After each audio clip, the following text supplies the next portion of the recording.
नमस्कार तुम्हा सर्वांना. माझ्या यूट्यूब चॅनलमध्ये तुम्हा सर्वांचं स्वागत आहे. तर आज आपण भोगीला जी भजी बनवतात त्याची सोप्या पद्धतीने रेसिपी बघणार आहोत. ही भजी कोणाकोणाला आवडते ही तुम्ही सर्वांनी कमेंटमध्ये सांगा. तर चला सुरू करूयात. भजीला जे काही साहित्य लागते ते मी सुरुवातीला दाखवले आहे. सर्वात आधी एका पातेल्यात घेऊन त्यात तेल टाकून घ्यावे. नंतर त्यात मोहरी व जिरे टाकून त्याला व्यवस्थितपणे तडतडू द्यावे व नंतर त्यात लसूण अद्रकचं पेस्ट टाकावे व त्याला थोडंसं लालसर होईपर्यंत तळावे. आपण ही एरवी पण बनवून खाऊ शकतो, कारण यामध्ये सर्व प्रकारच्या भाज्या असतात. जे लहान मुलं खात नाहीत भाज्या, त्यांना यातून सर्व भाज्या भेटतात. त्यामुळे ही भजी एरवी पण केली तर चालते. स्पेशली आमच्या घरी ही भजी खूप आवडते सर्वांनाच. आम्ही अधूनमधून ही भजी करत असतो.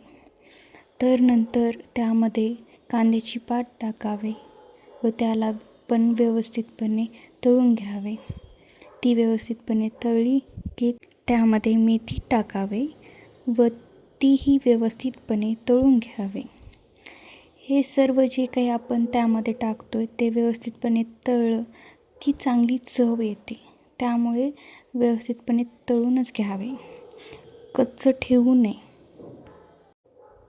नंतर यामध्ये गाजर टाकावे.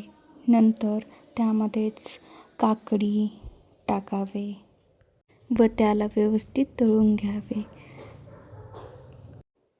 ते व्यवस्थित तळलं की त्यामध्ये वरण्याच्या शेंगा टाकावे व त्यालाही व्यवस्थितपणे तळून घ्यावे. ते तळले की त्यामध्ये वांगी बारीक कट करून ॲड करावे. सर्व भाज्याही बारीक कट करावे, कारण की मोठे असले ना ते खाऊ वाटत नाही. वांगे टाकली की त्यालाही व्यवस्थित तळून घ्यावे व नंतर त्यामध्ये कोथिंबीर टाकावे. कोथिंबीर हे आमच्या घरी खूप जास्त प्रमाणात वापरली जाते, कारण आमच्या घरी सर्वांना कोथिंबीर खूप आवडते, कच्ची पण आवडते. त्यामुळे जास्त प्रमाणात यूज केले जाते. त्यामुळे चव पण येते.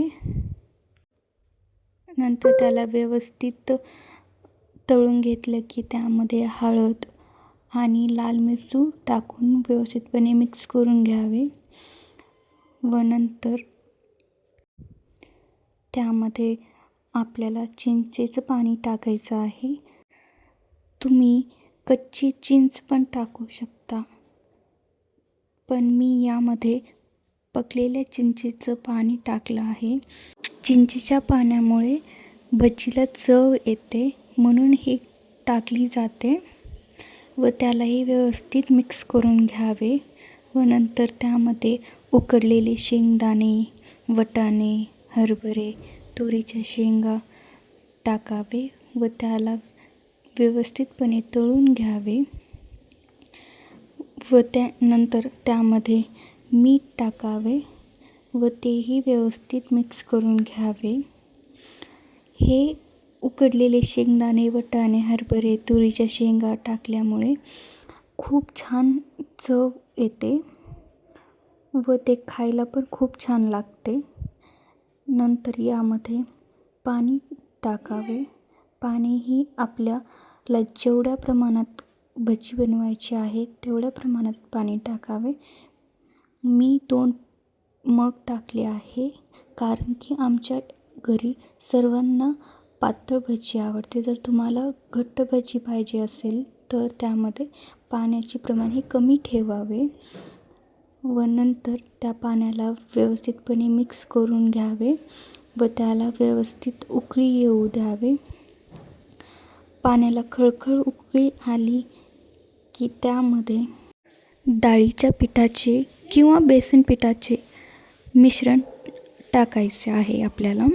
तर ते आपण कसं बनवायचं, आधी एका पातेल्यामध्ये बेसन पीठ घ्यावे व त्यामध्ये हळूहळू करून पाणी ॲड करावे व ते व्यवस्थितपणे गुठळ्या न होऊ देता त्याला गोल फिरवत एकदम पातळ तयार करावे मिश्रण.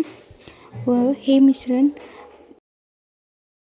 त्यामध्ये हळूहळू टाकावे व त्याला व्यवस्थितपणे गोल फिरवून मिक्स करावे, जेणेकरून त्यात गुठळ्या नाही झाल्या पाहिजेत. व नंतर त्याला व्यवस्थितपणे हटवून घ्यावे. आणि जर तुम्हाला कोथिंबीर आवडत नसेल तर ऑप्शनल आहे, पण मला खूप कोथिंबीर आवडते म्हणून मी वरून आणखीन ॲड केली आहे.